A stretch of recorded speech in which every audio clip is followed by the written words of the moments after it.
Il ne faut plus être forcément bûcheron pour savoir utiliser une tronçonneuse, surtout que les modèles récents sont plus légers, plus faciles d'utilisation et disposent souvent d'un démarrage facilité. Mais attention, c'est un instrument à ne pas mettre entre toutes les mains. Alors comment choisir parmi tous les modèles? Petit prix, grande marque, thermique, électrique? Tout dépend de la fréquence d'utilisation.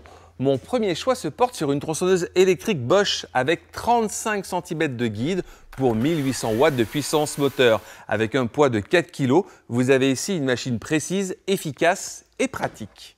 Ces petits plus, un système SDS permettant de changer et de tendre la chaîne facilement sans outil, une chaîne chromée pour une plus grande résistance et un grand réservoir d'huile de 200 ml avec indicateur de remplissage.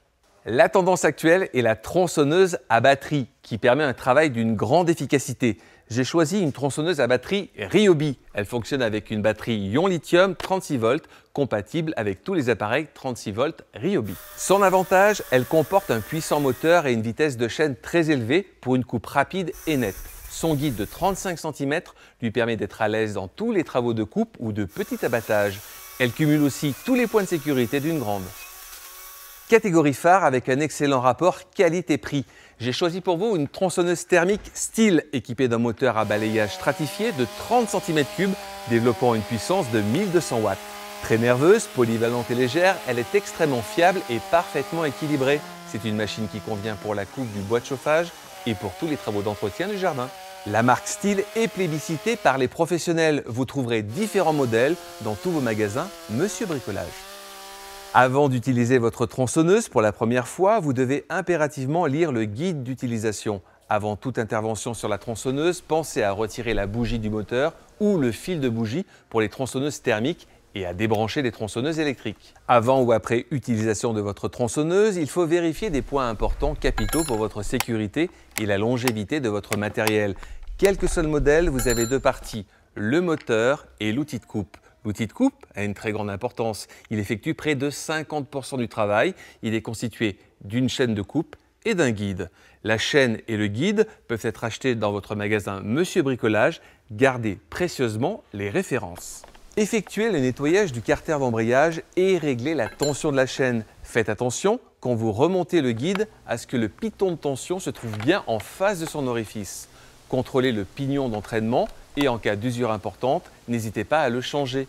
Nettoyez le carter du lanceur, il sert aussi au refroidissement du moteur. Nettoyez aussi le filtre à air, contrôlez le serrage des vis, particulièrement du pot d'échappement. Contrôlez le fonctionnement du frein de chaîne et faites le plein du réservoir d'huile de chaîne.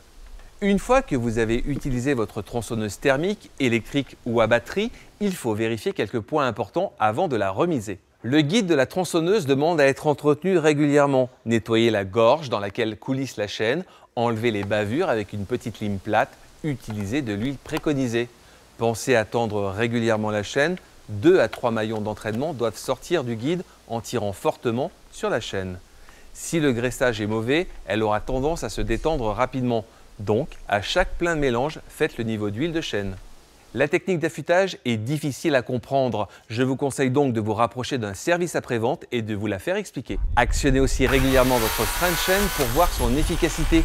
En cas de doute, consultez un spécialiste. Non obligatoire mais fortement conseillé, je vous invite à acquérir quelques équipements primordiaux pour votre sécurité, à savoir une visière anti-projection, un casque anti-bruit, une paire de gants antidérapants et surtout une paire de chaussures de sécurité au cas où la tronçonneuse glisserait vers vos pieds. Il existe même des pantalons adaptés au tronçonnage pour les travaux d'abattage plus intensifs.